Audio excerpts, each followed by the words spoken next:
오늘은 성전을 건축하라는 주제로 여러분과 말씀을 나누겠는데요.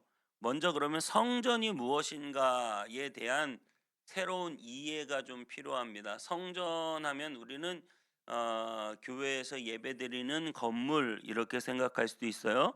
그런데 예수님은 자신을 성전이라고 하셨어요. 왜냐하면 성전은 어떤 곳이에요? 성전은 뭐 하는 곳이에요? 성전은 하나님의 임재가 있는 곳이에요. 성전은 뭐 하는 곳이라고요? 하나님의 임재가 있는 곳이 성전이다.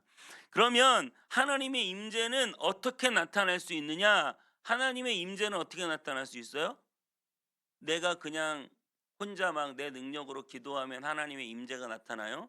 그건 아니죠. 하나님의 임재는 오직 예수 그리스도를 통해서만 나타나고, 우리가 하나님을 임재한 하나님을 만날 수 있는 것은 오직 예수 그리스도의 그 은혜를 통해서만 우리가 하나님과 연합할 수 있고 하나님과 화해할 수 있고 하나님과 만날 수 있는 그런 통로가 된단 말입니다. 그러므로 예수님은 자기 자신을 성전이라고 하신 거예요. 왜냐하면 내가 곧 길이요 진리요 생명이니 나로 말미암지 않고는 아버지께로 올 자가 없느니라.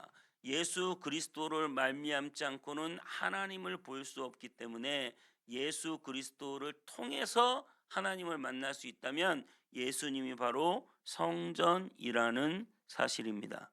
예수 그리스도께서 우리의 성전이 되시기 위하여 십자가를 지시고 모진 고난을 당하시고 우리의 죄를 대속해 주시고 부활 승천하셨습니다. 그래서 그 공로로 내 모든 죄를 다 용서해 주시고 누구든지 예수를 구주로 고백하는 자들마다 하나님과 연합하는, 하나님과 화해하는, 하나님과 만날 수 있는 그런 은혜를 주셨습니다. 여러분, 지금 우리가 하나님을 만나고 있는 줄 믿습니다.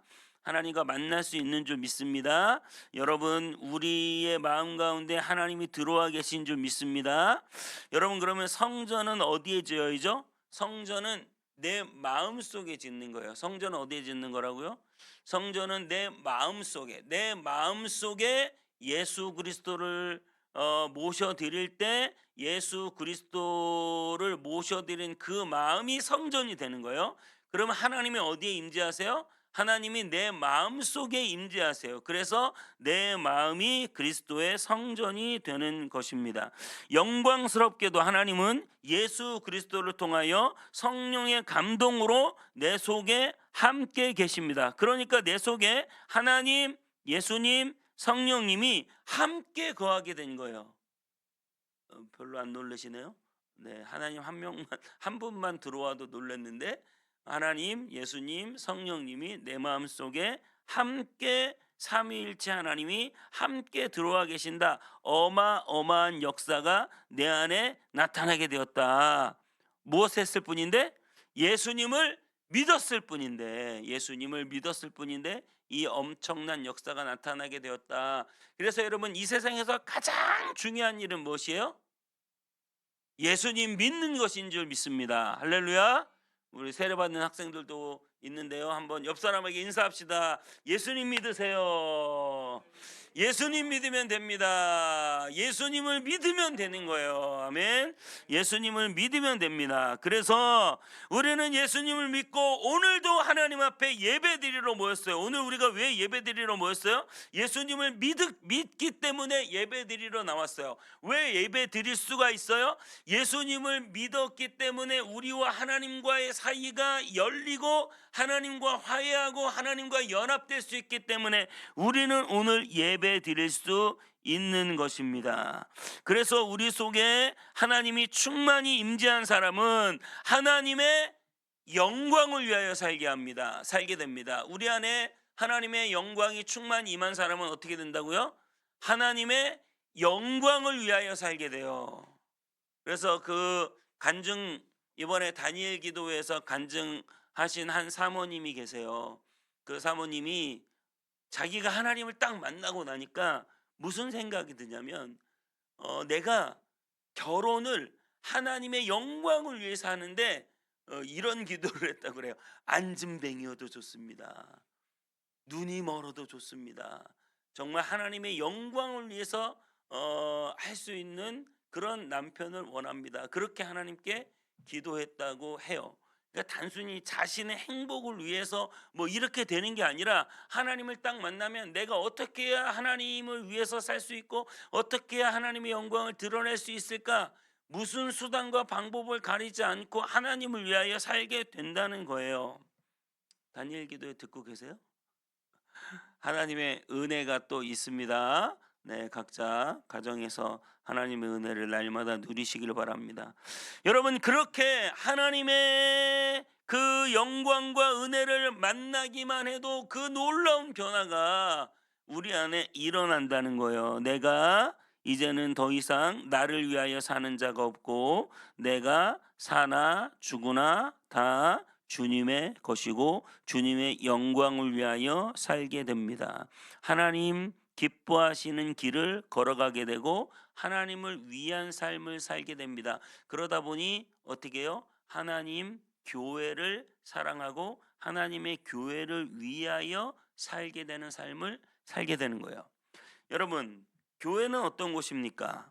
여러분, 그럼 반대로 세상은 어떤 곳입니까? 세상은 여전히 힘들고 팍팍한 삶이에요. 학생들은 학생들 나름대로 힘들고 고통스럽고 많은 아이들이 자살의 위협에 노출돼 있다고 해요. 왜냐하면 너무나 그 스트레스와 입시에 대한 또 자신의 미래에 대한 두려움 또 가정의 불우한 환경에 대한 고통들이 너무 심해서 그런 충동을 느낀다고 그래요. 청년들은 청년들대로 힘든 시간을 보내고 있어요. 자기의 미래의 벽을 느껴요. 도저히 내 미래를 어떻게 꾸며 나갈지 모르겠어요. 장년들은 역시 자신들이 여지껏 살아온 인생에 별로 남는 게 없는 것 같으니까 늘 어려움이 상존해요. 자녀들을 어떻게 키울지, 집은 어떻게 마련할지 늘 막막해요. 우리 노인분들에게는 어떤 희망이 있습니까? 어르신들도 노인 빈곤율이 세계 최고예요. 그래서 노인들이 자살하는 확률이 우리나라가 제일 높다 그래요. 희망이 없어요. 돈도 없어요. 노후도 보장되지 못해요. 가진 것이 조금 있다고 하지만 심리적으로 늘 불안하고 우울해서 밤잠을 자지 못하는 시간들을 보내고 있고 근심 걱정이 가득해요. 여러분, 도대체 어디에서 살 길을 찾을 수 있단 말입니까? 여러분, 하나님 앞에 나오면 하나님이 우리의 소망이 되시고 하나님이 우리의 능력이 되시고 하나님이 우리의 생명의 근원이 되는 줄 믿습니다. 그래서 교회가 그래도 희망이라는 거예요. 교회에 나오면 믿음이 생기고 교회에 나오면 사랑이 충만하고 교회에 나오면 내 마음속에 없었던 소망이 생기고 교회에 나와 말씀을 드리면 예수님께서 우리에게 꿈을 주시고 소망을 주시고 나의 놀라운 꿈 진정 나 믿기는 장차 큰 은혜 받을 표라는 이 놀라운 꿈과 소망을 교회에 나올 때 우리에게 주신다고 하는 사실입니다. 그래도 교회가 희망이고 교회가 대안이고 교회가 우리의 유일한 소망의 끈이라는 사실을 여러분 믿으시기 바랍니다. 그런 교회를 중국 이야기를 좀 해보겠습니다. 중국은 시진핑이 유신헌법을 통과시키고 장기 집권의 길을 열면서 교회를 어마어마하게 핍박했어요. 마치 로마의 황제들이 교회를 핍박하는 것처럼. 여러분, 그런다고 교회가 없어집니까? 하영조 목사님이 중국 처속교회 지도자들을 만났는데 뭐라고 말하냐면 그 핍박하는 중국 교회들이 각 처소마다 점조직으로 움직이는데 그러면 한 처소에 몇 명 정도 됩니까? 여러분 처소에는 몇 명 정도 점조직이 있는 것 같으십니까? 그 사람들이 뭐라고 말하냐면 이유 헤아릴 수도 없이 많은데 약 1,000만 명 정도는 된 것 같습니다. 그런 처소 지도자들을 만난 사람이 7명이라고 해요. 그 사람들만 7천만 명의 교회 지도자들인 거예요. 그렇게 핍박하는데 그렇게 교회를 못 다니게 하는데도 7천만 명이 지하 어딘가에 숨어서 각자 자기의 집에서 예배드리고 있다는 사실이에요. 그러니까 중국의 삼자교회라고 이제 인정된 교회가 있거든요. 그 교회를 한 1,200만, 1,400만 정도 이야기해요. 그러니까 거의 1억 명에 육박할 것으로 이야기합니다. 중국 공산 독재 국가임에도 지하 처소 교회에서 하나님께 예배드리고 있는 사람들을 보면 교회가 얼마나 위대한가를 알 수 있어요. 교회는 위대합니다.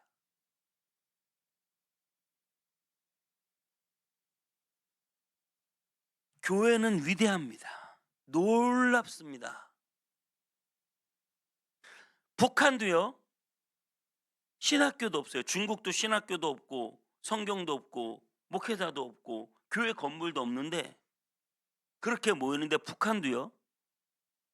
성경도 없고 신학교도 없고 목사도 없고 교회 건물도 없는데 순교자들의 자녀들이 존재합니다. 한 목사님이 북한에 들어가서 예전에 북한하고 좀 교류를 할 때요. 합법적으로 들어간 거겠죠. 고려 호텔에 머물러 있는데 20대 남자 2명이 세례를 받으러 왔대요. 엄마가 집에서 예수님에 대해서 이야기하고 교육을 한 거예요. 교회도 없고 성경도 없고 목사도 없고 아무것도 없는데, 여러분, 신앙을 유전해서 그 부모가 자식에게 말로 가르쳐서 신앙을 전수해 준 거예요. 그래서 자기네들은 너무나 세례를 받고 싶다고 몰래 그 목사님 방으로 들어와서 세례를 받는 역사가 있었습니다. 여러분, 교회가 도대체 무엇이길래, 이 교회는 어떻게 존재하길래, 이 교회는 어떤 능력을 가지고 있길래, 너무나 신비한 것이 바로 하나님의 성전 교회라고 하는 기관입니다. 이 교회를 통해서 우리가 살고, 이 교회를 위하여 우리가 살고, 이 교회에 의해서 우리가 살아가고 있다는 사실을 여러분, 우리는 늘 기억해야 돼요. 오늘 본문 말씀을 앞에 두고 교회 얘기를 길게 한 것은 하나님의 성전을 지으라는 명령을 바로 이 학개 선지자가 하기 때문이에요. 자, 다시 한번, 자, 옛날 기억을 되살려서, 자, 에스라서 우리가 배운 거, 미라클 문행을 열심히 하셨어야 이거 잘 따라오실 텐데 배운 거 에스라서 1장부터 6장까지는 1차로 포로기한을 했어요. 그래서 스룹바벨과 여호수아 대제사장이 1차로 포로기한을 했는데, 포로기한을 하고 나서 성전을 짓는 게 그들의 포로기한의 목표였어요. 그래서 엄청나게 많은 재물을 가지고 고레스 왕이 다 줬어요. 금도 주고 은도 주고 성전에서 뺏어온 모든 금은 그릇도 다 주었어요. 그래서 그것을 싹 가지고 포로에서 돌아와 가지고 무엇을 했어요? 성전을 지었어요. 성전을 짓는데 주변 나라들이 이 경쟁 상대란 말이에요. 주변 나라들이 이 성전 짓는 꼴을 못 보는 거야. 그래서 본국에 보고하기를 뭐라고 하냐면, 이 사람들이 성전 짓는 게 아니라 에스라서에 이렇게 나와요. 성곽을 짓고 있습니다. 예배당을 짓는 게 아니라 적들로부터 방비할 성곽을 짓고 있다, 이렇게 왕에게 보고를 해요. 그래가지고 엄청난 방해로 말미암아 성전 공사가 16년 동안 멈춰져 있었어요. 성전 공사가 몇 년 동안 멈춰져 있었다고요? 16년 동안 멈춰져 있어요. 그럼 그 사람들은 16년 동안 뭐 할까요? 성전 못 지으니까 자기 집 짓는 거예요. 예, 성전 지으면서 자기 집도 짓겠지만, 일단은 멀리 타국에서 이쪽으로 이사를 왔으니까 자기 집을 열심히 지을 거 아니에요. 그래서 자기 집을 열심히 짓는 거예요. 자기 집도 짓고 성전도 짓고 이렇게 하다가 너무나 힘들었는데 성전을 짓지 말라고 하니까 어때요? 여러분, 어떨 것 같으세요? 성전도 지어야 되고 우리 집도 지어야 되고, 그래도 우리 집이 중요한데 우리 집을 열심히 지어야 되는데, 근데 성전을 짓다가 갑자기 본국에서 야, 너네 성전 스톱, 성전을 짓지 말라고 한 거야. 속으로 속으로 겉으로는 아이고 성전을 우리가 완성 못해서 아이고 아쉽다 하지만 아쉽다 하지만 마음속으로는 휴, 잘 약간 오늘 성경 공부 느낌이네요. 성경 공부를 못해서 아쉽다 하지만 속으로는 휴, 잘 됐다, 이럴지도 모르겠는데, 열심히 성전을 짓다가 성전 공사를 멈춰라 이렇게 딱 나오니까 아쉽다 하지만 잘 됐다, 그리고 열심히 자기 집을 짓는 거예요. 열심히 자기 집을 지었어요. 그게 몇 년이라고요? 16년이 흐른 거예요. 그러니까 16년이 흐르고 나서 하나님이 학계 선지자를 보냈어요. 16년 만에 누굴 보냈다고요? 학계 선지자를 오늘 본문에 딱 보낸 거예요. 그래서 학계 선지자를 보내서 오늘 완전히 뼈 때리는 말씀을 하시는데 2절에 이렇게 말해요. 2절 봅시다. 2절 읽어봅시다. 시작. 만군의 여호와가 이같이 말하여 이르노라. 이 백성이 말하기를 여호와의 전을 건축할 시기가 이르지 아니하였다 하느니라. 여호와의 전을 건축할 시기가 이르지 않았네. 아직 그때가 아니야. 때가 아니야. 때가 아니야. 그러면서 미루고 있다는 거예요. 그러면서 무엇을 짓고 있어요? 자기 집을 열심히 짓고 있어요. 그래서 4절에 한번 읽어봅시다. 4절에 시작. 이 성전이 황폐하였거늘 너희가 이때에 판벽한 집에 거주하는 것이 옳으냐. 여러분 가끔 지방에 가다 보면 짓다만 건물 본 적 있어요? 막 시멘트로 크게 건물을 지었는데 짓다 말았어. 그걸 뭐라 그래요? 흉물이라 그러죠. 흉물. 흉물. 이거 답도 없는 흉물이에요. 성전을 짓다가 말았어요. 그래서 그 성전이 뭐가 됐어요? 흉물이 돼서 이 성전이 황폐하였거늘 너희는 이때에 판벽한 집에, 판벽이라고 하는 것은 벽을 아주 멋지게 꾸몄는데 마치 대리석으로 자기 집을 다 벽을 발라 놓은 그런 아주 최고급 자재를 써가지고 벽을 꾸며 놓은 집에, 판벽한 집에 거주하는 것이 옳으냐, 이 말씀을 하시는 거예요. 백성들은 자신의 집은 사랑하면서 교회는, 성전은 사랑하지 않는 거예요. 그래서 성전 짓는 일을 멈추고 자기 집을 열심히 짓고 있는 거예요. 이때 성전을 사랑했던 다윗의 고백을 하나 소개해 드리겠습니다. 시편 84편 유명한 말씀이에요. 만군의 여호와여, 주의 장막이 어찌 그리 사랑스러운지요. 내 영혼이 여호와의 궁정을 사모하여 쇠약하며 내 마음과 육체가 살아계시는 하나님께 부르짖나이다. 주의 궁전이, 주의 장막이 얼마나 사랑스러운지요. 주의 궁정을 사모하여. 장막은 그냥 텐트로 된 거예요. 그런데 그 장막이 너무나 사랑스럽다는 거예요. 그러면서 여호와의 궁정을 사모합니다. 여러 가지 의미가 있겠지만 하나님의 성전을 너무나 짓고 싶어 했어요. 다윗은 그 성전 짓는 게 꿈이었어요. 그런데 성전을 짓지 못하고 너는 피를 많이 흘려서 안 되니 네 아들이 지을 것이다. 그의 꿈을 이루지 못했지만 그 성전을 준비하기 위해서, 짓기 위한 준비를 했어요. 여러분, 중요한 것은 마음인데 이 다윗의 마음에는 간절한 하나님의 성전을 사모하는 마음이 있었다고요. 이 마음이 중요한 거거든요. 여러분, 마음 가운데 성전을 짓는데 우리의 마음이 정말 하나님의 성전을 간절히 사모하여 어떻게든지 그 하나님의 성전을 위하여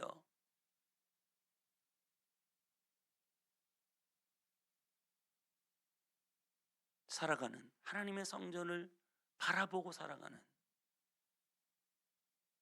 우리가 되고 있는가, 이 마음을 한번 잘 살펴보셔야 된다는 거예요. 제가 80년대 후반에 처음 교회를 다니고 90년대 제 신앙의 전성기를 보낼 때 거의 교회 가서 살았죠. 늘 교회 가서, 늘 교회 더 좋은 것을, 늘 교회가 더 잘 되기를, 늘 교회가 잘 세워지기를.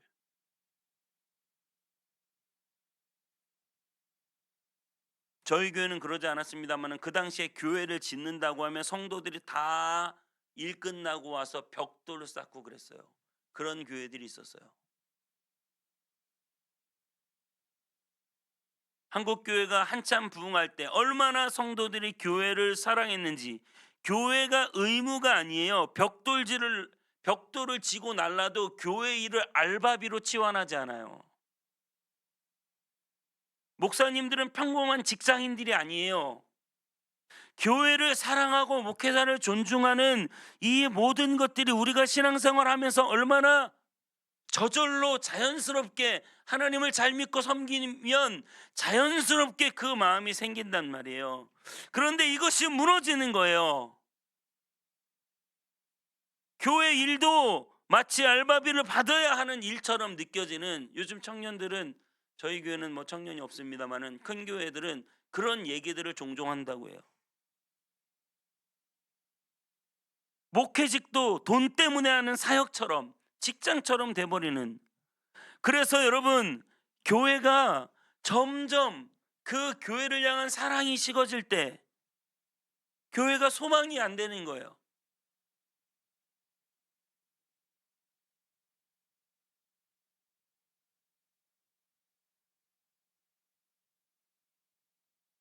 정말 교회를 사랑해서 우리가 교회를 다니고 있느냐 하는 거예요.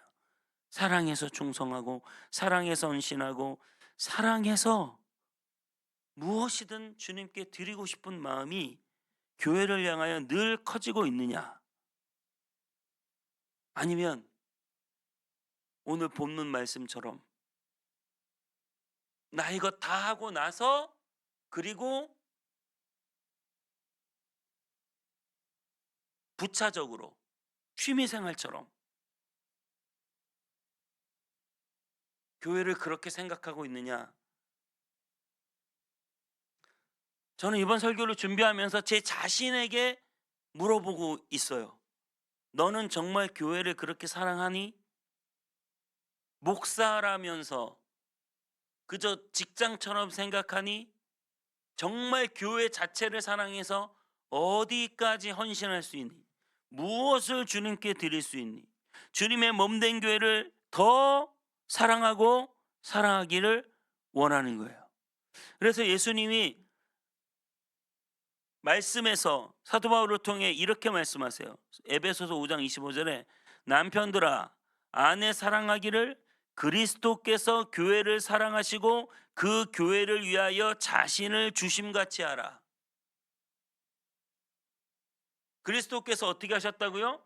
교회를 사랑하시고 그 교회를 위하여 자신을 주심같이 남편들은 아내를 사랑하라는 거예요. 우리 주님이 교회를 사랑하시고 그 교회를 위하여 자신을 내어주셨다고요.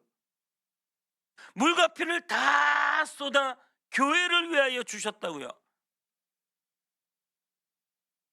아담이 잠들었을 때 그 허리춤에서 나온 것이 하와였듯이 예수님은 3일간 깊은 죽음의 터널을 통과할 때 그 허리에서 나온 것이 교회라고요. 예수님이 그렇게 교회를 사랑하셨습니다. 교회를 위하여 십자가를 지셨습니다. 그 교회를 위하여 몸을 찢어 주셨습니다. 여러분이 예수님을 사랑한다면, 그 은혜를 기억한다면, 교회는 주님의 몸입니다. 교회를 사랑하는 것이 주님을 사랑하는 거예요. 우리가 정말 예수님을 사랑한다면 예수님이 그토록 사랑했던, 그래서 모든 것을 던져서 세우길 원하셨던 교회를 사랑하는 것이 합당한 것입니다. 취미생활 하려고 교회 다니는 게 아니에요. 영화 관람하듯이 앉아서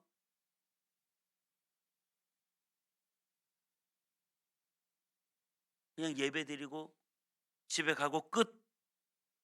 그저 뭐 재미 좀 느끼고 감동 좀 느끼고, 아 설교가 오늘은 좀 감동적이야, 오늘 좀 좋았네, 아 오늘은 좀 별로네, 이러고 그냥 가면 끝. 영화 감상처럼 예배드리면 안 됩니다. 여러분, 요즘은 교회 와서 서비스를 받으려고 해요. 적어도 저희 같은 개척교회는 그런 분들이 안 계시지만 교회 와서 서비스를 받고 영화 관람하듯이 육체적인 눈과 귀를 즐겁게 하고 위로만 받고 가려고 해요. 교회를 위하여 내가 무엇을 할 수 있을까가 아니라 교회가 나를 위해서 뭘 해줄까? 그러면서 하나님께는 계속 세상적인 성공과 명예와 돈과 권력만 달라고 해요. 여러분, 교회를 사랑하시는 자, 교회에 충성된 자, 복음을 위해 헌신된 자가 다 되시기를 축복합니다. 오늘 학기 1장 8절 9절에는 이렇게 말씀하고 있어요. 너희는 산에 올라가서 나무를 가져다가 성전을 건축하라. 그리하면 내가 그것으로 말미암아 기뻐하고 또 영광을 얻으리라. 여호와가 말하였느니라. 너희가 많은 것을 바랐으나 도리어 적었고 너희가 그것을 집으로 가져갔으나 내가 불어버렸느니라. 나 만군의 여호와가 말하노라. 이것이 무슨 까닭이냐? 내 집은 황폐하였으되 너희는 각각 자기의 집을 짓기 위하여 빨랐음이라. 오늘 이렇게 말하고 있어요. 너희는 나무를 가져다가 성전을 건축하라. 교회는 마음속에 있고 하나님의 성전은 내 마음에 있기 때문에 각자 우리의 마음속에 교회를 짓는 것이죠. 또한 우리는 이 땅에 이 지상의 교회를 너희가 짓는 거예요. 목사님 혼자 세우는 것도 아니고 뭐 중직자만 세우는 것도 아니고 교회를 아주 열심히 다니는 어떤 집사님, 어떤 장로님, 권사님 한두 분이 세우는 것도 아니고 교회는 온 성도가 마음을 합하여 세우라고 말씀하고 있습니다.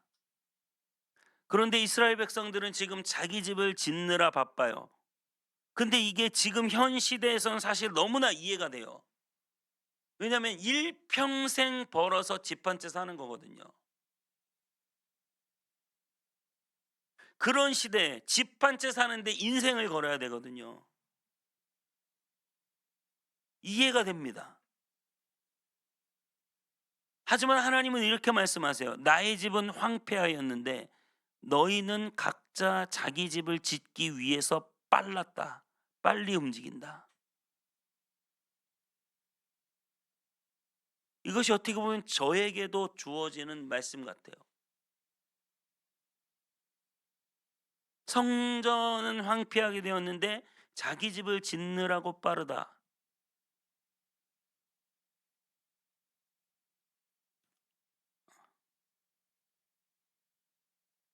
지난주 운영위원회가 있었습니다. 그 주제는 교회 이전에 관한 나눔이었어요. 교회가 좁은데 재정적인 문제가 있어서 이전해 보려고 하는데 주저주저 미루기만 한 거예요. 기도만 하면서 주저하고 있죠. 그래도 한 발짝 떼는 게 중요하다. 그래서 교회 이전을 위해서 이제 기도하자. 그리고 한 발짝 떼보자. 이렇게 회의 때 어느 정도 얘기가 정리가 되었어요.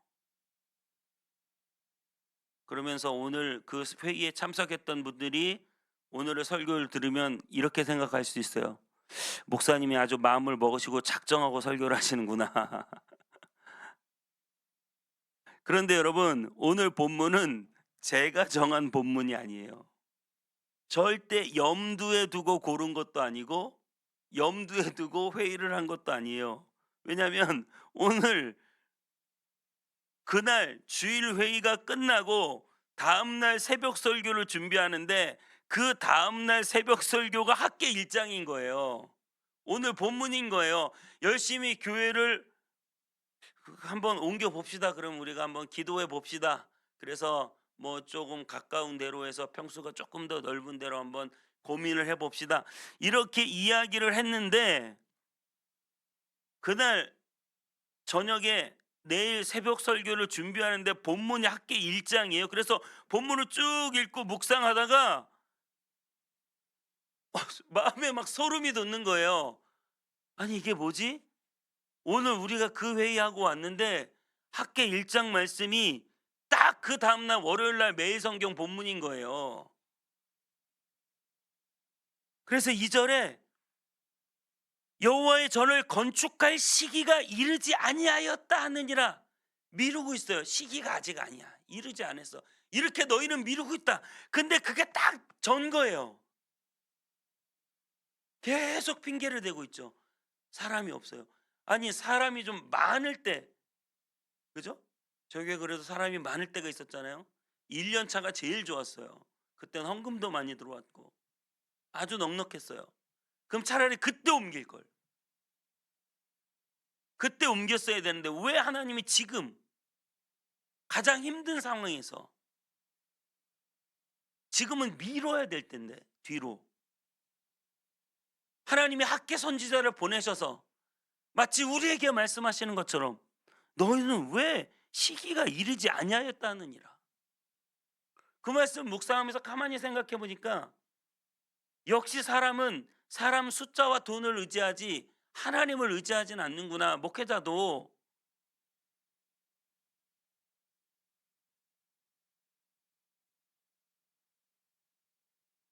사람이 더 많아지면 마치 기드온이 수만 명 데리고 미디안과 전쟁을 해야 되는데 하나님이 다 쳐내시더니 300명 남기고 수십만 미디안 대군하고 싸우라는 거예요. 왜요? 그래야 하나님의 영광이 드러나지. 왜 하나님이 그렇게 미루다가 이제 와서 사람도 별로 없고 돈도 없는데 이제 와서 학계 선지자를 보내셔서 마치 우리에게 말씀하시는 것처럼 왜 너희는 미루고 있느냐? 이 말은 무슨 말이에요? 왜 너희는 사람 숫자만 세고 사람을 의지하고 있느냐? 하나님의 영광은 언제 받으세요? 우리가 약할 때, 우리가 적을 때, 우리가 없을 때, 하나님이 그 일을 행하실 때 우리는 뭐라 그래요? 하나님이 하셨다 그래요. 개척 처음 할 때 그랬어요. 진짜 돈도 하나도 없고 사람도 없고 장소도 모르겠고 아무것도 없어요. 장소도 없고. 근데 하나님이 척척척척척. 그래서 우리는 개척을 할 때 여러분 이 모든 장비가 다 새 걸로 들어왔어요. 모든 게 다. 인테리어를 이렇게 완벽하게 할 수도 없는데 너무나 싸게 했어요. 모든 게 다 하나님이 척척척 진행하세요. 근데 지금은 우리는 사람 숫자 세고 있는 거예요. 돈이 얼마 있지? 사람들이 헌금을 얼마 내지? 뭘 어떻게 하지?